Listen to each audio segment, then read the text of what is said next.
আসসালামু আলাইকুম। BD health tube থেকে সবাইকে স্বাগতম। আজ আপনাদের সামনে বহুল প্রচলিত এবং খুবই উপকারী একটি মেডিসিনের রিভিউ নিয়ে এসেছি। এই মেডিসিনটি ছোট থেকে বড় সবাই ব্যবহার করতে পারে, এমনকি সদ্য জন্ম নেওয়া নবজাতক শিশুদের ক্ষেত্রেও ব্যবহার হয়ে থাকে।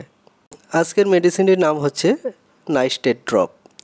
আজকের ভিডিওটির বিস্তারিত বর্ণনার আগে যারা আমার এই চ্যানেল বিডি হেলথ টিউবকে সাবস্ক্রাইব করেছেন তাদেরকে অসংখ্য ধন্যবাদ, এবং যারা এখনও সাবস্ক্রাইব করেননি তারা দ্রুত সাবস্ক্রাইব করে নিন যাতে পরবর্তীতে এমন আরও দরকারি ভিডিও সবার আগে দেখতে পারেন। চলুন নাইস্টেট সম্পর্কে বিস্তারিত জেনে নেই। নাইস্টেট হচ্ছে একমি ল্যাবরেটরিজ লিমিটেড কোম্পানির একটি মেডিসিন। এর জেনেরিক নাম হচ্ছে নাইস্টেটিন।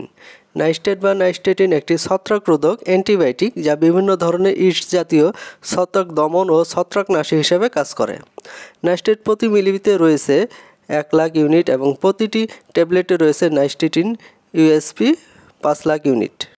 নাইস্টেটের কাজ: ক্যান্ডিডা অ্যালবিকানোস, যা এক ধরনের ফাঙ্গাস বা ছত্রাকজনিত মুখ গহ্বর, গলনালী এবং অন্ত্রের ক্যান্ডিডাল প্রতিরোধ এবং নিরাময়ের জন্য নাইস্টেটিন ব্যবহৃত হয়ে থাকে। এটি ভ্যাজাইনাল ক্যান্ডিডিয়াসিস আক্রান্ত মায়েদের সন্তানের জন্য কার্যকরী প্রতিরোধক হিসেবে কাজ করে। শিশু, নবজাতক এবং বড়দের মুখের ঘা নিরাময় নাইস্টেট ব্যবহার করা হয়ে থাকে। এছাড়াও নবজাতক শিশুদের জিহ্বায় সাদা সাদা স্তর পড়লে নাইস্টেট দেওয়া হয়। বড় এবং ছোটদের মুখের ভিতরে কোনো কারণে ছিলে গেলে বা ক্ষত হলে তার চিকিৎসায় নাইস্টেট ব্যবহার করা হয়ে থাকে। মুখের ভিতরে যে কোনো ধরনের ফাঙ্গাস, ছত্রাক, ক্যান্ডিডিয়াস ইনফেকশনের জন্য নাইস্টেট ব্যবহার করা হয়ে থাকে। নাইস্টেটের সেবন মাত্রা বা সেবন বিধি: নাইস্টেট মুখে সেব্য একটি ওষুধ। নবজাতক শিশুদের ক্ষেত্রে 2 মিলি ওষুধ দিনে 4 বার 6 ঘন্টা পর পর এবং মুখের উভয় পাশে 1 মিলি করে দিতে হবে। শিশু এবং প্রাপ্তবয়স্কদের নাইস্টেটের ডোজ একই, 4 থেকে 6 মিলি নাইস্টেট দিনে 4 বার বা 6 ঘন্টা পর পর মুখের উভয় পাশে সমান ভাগ করে দিতে হবে। নাইস্টেট সাসপেনশন গিলে ফেলার পূর্বে যত বেশিক্ষণ সংক্রমিত অংশের সংস্পর্শে রাখা যায় তত বেশি কার্যকারিতা পাওয়া যায়। ইন্টেস্টাইনাল এবং ইসোফেজিয়াল ক্যান্ডিডিয়াসিসের চিকিৎসায় দৈনিক 5,00,000 ইউনিট বা একটি ট্যাবলেট দিনে 3 থেকে 4 বার মুখে সেব্য, প্রয়োজন এই মাত্রা দ্বিগুণ করা যেতে পারে। রোগ পুরোপুরি নিরাময়ের পর 48 ঘন্টা পর্যন্ত নাইস্টেট সেবন চালিয়ে যেতে হবে। নাইস্টেটের পার্শ্ব প্রতিক্রিয়া: এটি খুবই সুসহনীয় ওষুধ, পার্শ্ব প্রতিক্রিয়া নাই বললেই চলে। স্বাভাবিক মাত্রায় সেবনে এটি সামান্যই শোষিত হয় এবং প্রায় অপরিবর্তিত অবস্থায় মলের সাথে বের হয়ে যায়।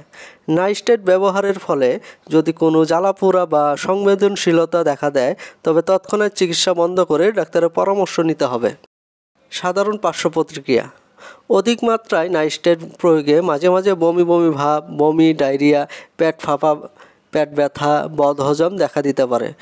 বিরল পার্শ্ব প্রতিক্রিয়া হয় না বললেই চলে, তবে র্যাশ, চুলকানি, ঠোঁট ও জিহ্বা ফুলে যাওয়া, মুখ ফুলে যাওয়া ইত্যাদি হতে পারে খুবই বিরল ক্ষেত্রে। গর্ভাবস্থায় ও স্তন্যদানকালে নাইস্টেটের ব্যবহার: নাইস্টেটের প্রেগন্যান্সি ক্যাটাগরি এ, অর্থাৎ এটি নিরাপদ। তারপরে গর্ভাবস্থায় নাইস্টেট সাবধানতার সাথে ব্যবহার করতে হবে। স্তন্যদানকালে বা ব্রেস্ট ফিডিং অবস্থায় নাইস্টেট ব্যবহার নিরাপদ। আজকের এই ভিডিওটি এই পর্যন্তই। আরও কিছু জানার থাকলে অবশ্যই কমেন্ট করবেন। সবসময় আমাদের চ্যানেলের ভিডিও পেতে চ্যানেলটিকে সাবস্ক্রাইব করে রাখবেন।